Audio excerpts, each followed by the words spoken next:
అలాగే పిల్లలకు కూడా చిన్న మొక్క వాడు ఆ మొక్కలో ఉన్నప్పుడే పెంచాలి, ఆ మొక్కలో ఉన్నప్పుడే చెప్పాలి.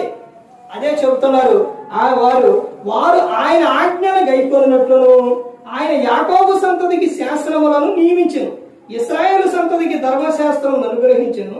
మన పితరులు తమ పుత్రులకు దానిని తెలుపవలెనని వారికి ఆజ్ఞాపించెను. మన పితరులు తమ పుత్రులకు, మన పితరులు ఎవరైతే ఉన్నారో వారి పిల్లలు ఎవరైతే ఉన్నారో వారికి ఏం చేయాలంట? తెలపాలంట.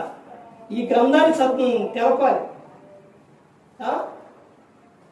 గ్రంథం ఇయటం కాదు, ఫోన్ ఇయటం కాదండి. పిల్లలకు ఫోన్లు ఇచ్చి ఇచ్చేయటం కాదు. వాళ్ళకి ఈ గ్రంథాన్ని వాడు కొద్దిగా వయసు వచ్చినప్పుడే ఈ గ్రంథాన్ని ఇవ్వాలి.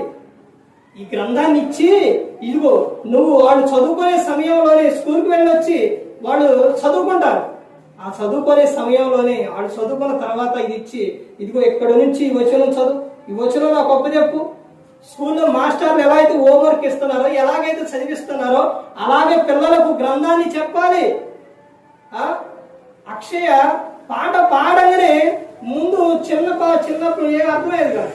ఇప్పుడు ప్రార్థన కూడికి స్టార్ట్ చేసి పాట పాడంగానే ఏం చేస్తుందో తెలుసండి? ఎలా ఎలా ఎలా ఎలా కొడుతుంది. పాట దేవుని పాట అనగానే ఎలా ఎలా ఉంటుంది. ఎందుకు? అలవాటైపోతుంది, అలా క్రమంగా వస్తుంది. ఒకసారి 2 సార్లు అలా క్రమం చూస్తుంది కాబట్టి, అలా పాట పాడుతున్నాం కాబట్టి ఆలకించాలి, పాడాలి అని.